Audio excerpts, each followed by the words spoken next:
Hey everyone, welcome back to the channel. If you're new here, hit that subscribe button and turn on notifications so you don't miss out on our deep dives into history, society, and how the past shapes our world today. Today, we're tackling a fascinating topic: the reasons why many women in ancient Rome chose not to marry, and how that ties into the concept of hypergamy. You might have heard hypergamy thrown around in modern dating discussions. Think women marrying up for status or security. But its roots go way back, and Rome offers a perfect lens to explore it. I'm going to break this down step by step.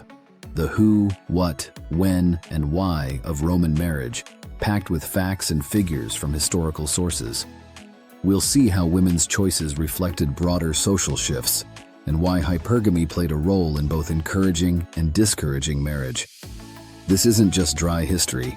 It's about power, independence, and human behavior that still echoes today. Let's dive in. First off, what exactly is hypergamy? In simple terms, it's the practice where someone, typically a woman in historical contexts, marries or partners with a person of higher social, economic, or educational status. Sociologists trace this back to patriarchal societies where women had fewer opportunities to build wealth or power on their own. So marrying up was a strategy for security and upward mobility. In ancient Rome, hypergamy wasn't just a trend, it was baked into the system. Marriages were often arranged by families to forge alliances, consolidate wealth, or climb the social ladder. A woman from a modest background might be matched with a wealthier or more influential man to elevate her family status. But as we'll see, this dynamic also led some women to opt out of marriage altogether when the costs outweighed the benefits. Now let's set the scene. Who were the key players in Roman marriage? We're talking about a society divided by class: patricians, the elite aristocracy; plebeians, common folk; slaves, and freedmen. Marriage laws varied wildly depending on your status. For Roman citizens, marriage was called connubium, and it was strictly monogamous, one spouse at a time, which set it apart from some other ancient cultures. Slaves couldn't legally marry at all. Their unions were informal and could be broken by owners. Freed women, former slaves, could marry citizens, but there were restrictions to prevent diluting elite bloodlines. Upper-class women, often from senatorial or equestrian families, had the most documented experiences. Think figures like Clodia, sister of the infamous Clodius, who navigated multiple marriages and affairs, or Livia, wife of Augustus, who embodied strategic hypergamy by marrying the future emperor. But marriage wasn't romantic, it was a contract. The who also included guardians. Every woman, regardless of age, needed a male tutor, guardian, for legal matters like her father or husband. This stemmed from the Roman belief in propter sexus infirmitatem, or the inherent weakness of women, which justified male oversight. What did marriage actually look like?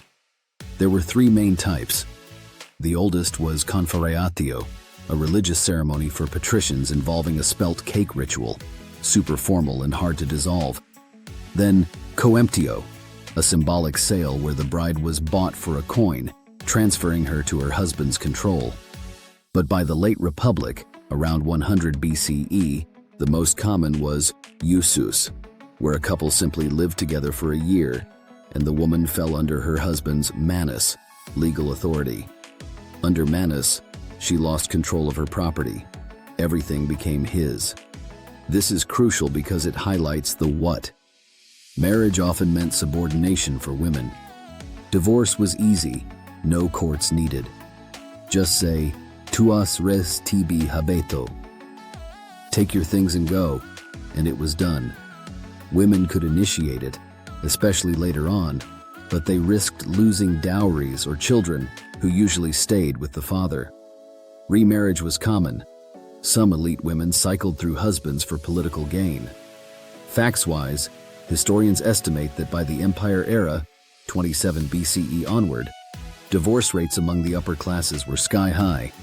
Maybe 20–30% of marriages ended that way, based on inscriptions and legal records.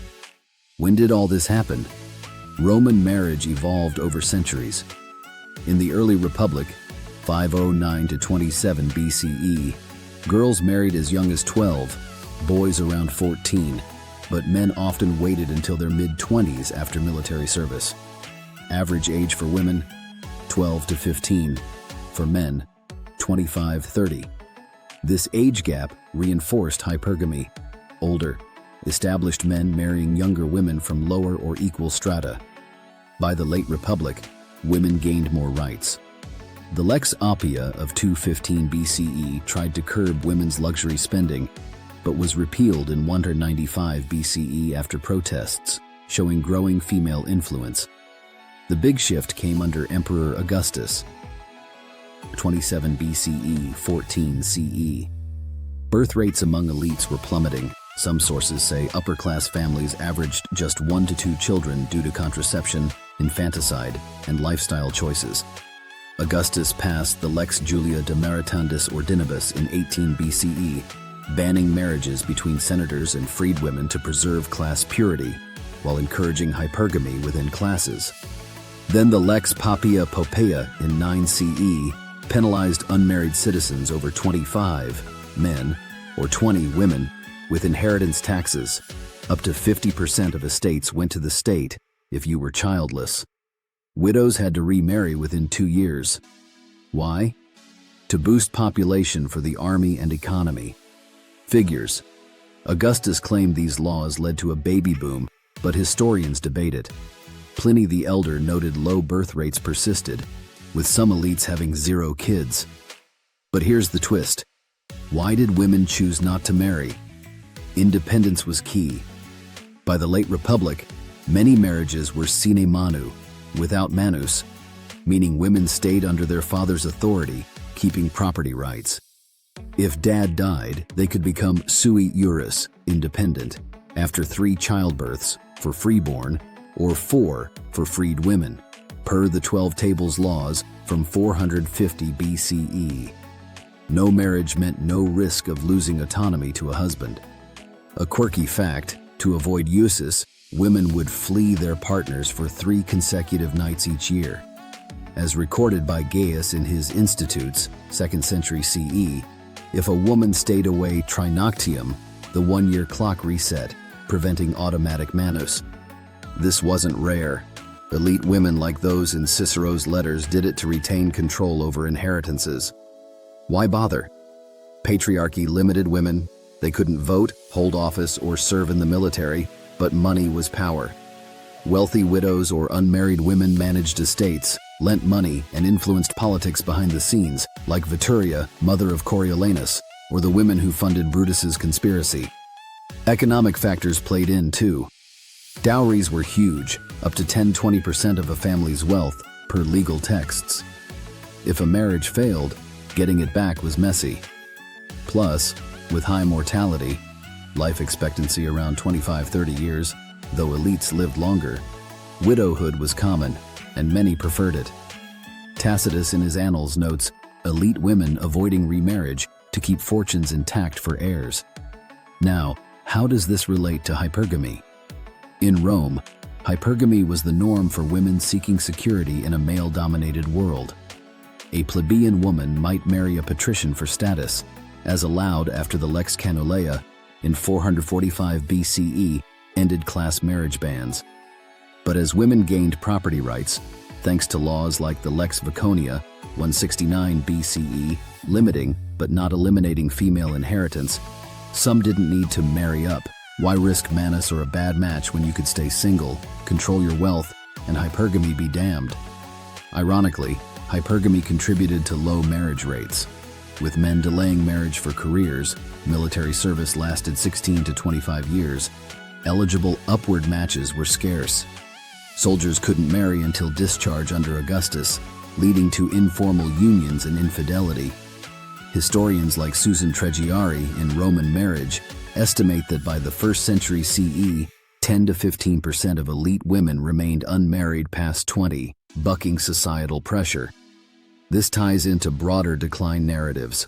Some argue hypergamy fueled instability as women chased status, leading to serial marriages and fragmented families. A modern parallel, Today's discussions of hypergamy and dating apps where women seek higher earners. But in Rome, empowered women flipped the script by opting out. Let's crunch more numbers. From census fragments under Augustus, Rome's population was about 1 million, with citizens making up 40–50%. Marriage rates? Hard to pin, but epigraphic evidence, tombstones, shows about 60–70% of adults were married at any time. Childbirth incentives. Mothers of 3 kids got legal independence, fathers of 3 got priority in offices. Yet, fertility rates hovered at 4 to 5 births per woman, but high infant mortality, 30–40%, meant net growth was low. Wrapping up, the reasons women in ancient Rome didn't marry boil down to a quest for autonomy in a hypergamous system that often trapped them. Who? Elite women dodging patriarchal control. What? Avoiding manus and property loss. When? Peaking in the late Republic and early Empire amid legal reforms. Why? Independence trumped the security of marrying up, especially with divorce ease and inheritance rights. This shows how societal pressures and personal agency clash. Lessons for today, right? If you enjoyed this, like, comment your thoughts on modern hypergamy, and share. Check out our playlist on ancient societies for more. Thanks for watching. See you next time.